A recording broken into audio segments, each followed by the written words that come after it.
Welcome to TradeTheMBA.com. This is John. This report is for the 29th of November. And, well, they talk about the Fed comments of, being neutral on rates, blah, blah, blah, blah. But what we could see at the end of the day was we had a buy signal that began right back here at the previous algo of 26.35.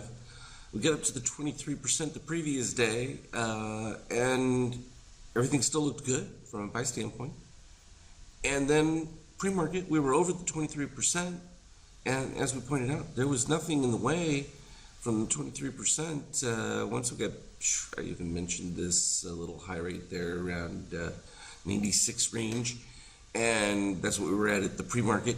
And boom, as soon as that was done, there wasn't anything until we got, to the ABM green up here, as well as really the 38%, or the 27.31 algo is what I was talking about. And that's where we hit, and in fact, we kind of consolidated, but they kind of blew past it just with the momentum play of it.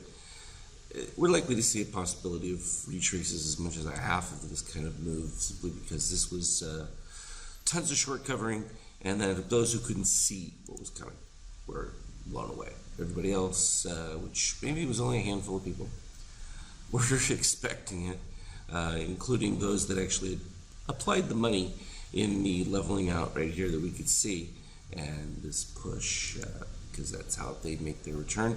The news was very bullish for the euro, and that obviously was necessary in order to help push the S&P even further ahead.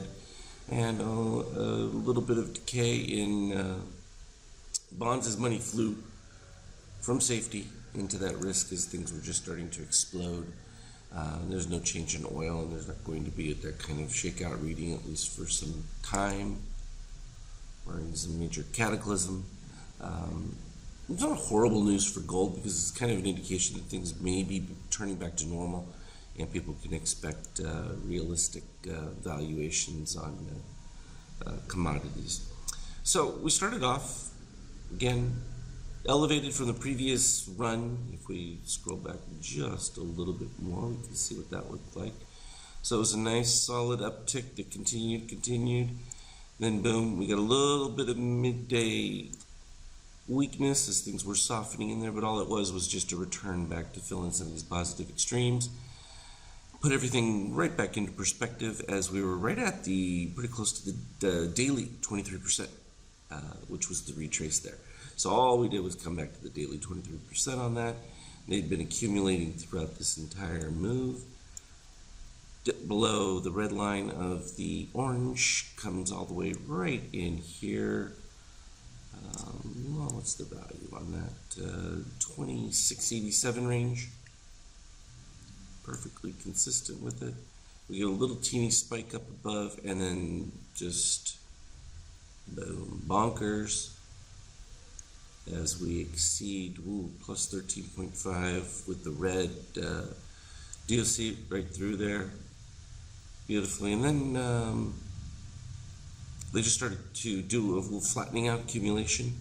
Then we made a small little dip that came right back to a previous algo that was 27.17, and that produced a new buy signal that took place right about there, and that left for another run to the peaks.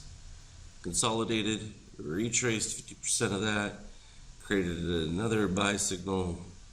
I want to move that, get back to where it was. Right here, from the other algo at 27.29. I know I kind of laugh at this because it's like, yeah, we got these all covered. And then we exploded again from there. And as you can see, that was finally, we stopped getting positive extremes at that particular point, and we started to get some clear open snakes that started to move. Now see, somebody will say to me, well, but I'll see these other places. Well, you've got to be careful what you're seeing. You better be making sure that you're getting the crossover of the green below the orange, you're getting the steel below the cyan, and ideally that you're getting a crossover of the orange. Now, in this particular case, it took place a little bit further back, which is why it did not have an immediate impact. And you can see it took the DOC spread finally to generate the dip that we're seeing right here now. Now, if this had crossed over all at the same time, you're going to get a much more powerful reaction. And so it's important that you watch for those crossovers all happening at the same period. They tend to have much more volatility to them than just a couple. Doesn't mean that the couple aren't going to work, it just means they're not going to do it as fast as maybe you would be expecting. So just bear that one in mind and work with it. As always, though, I'm going to keep putting up the charts. I just updated indicators for next month, so look for your email. You can get those renewed, and you'll be all set to enjoy. Should be a fun December. And I think we're going to continue this march higher, so nothing to complain about with that. As always, trade well. We'll talk to you later.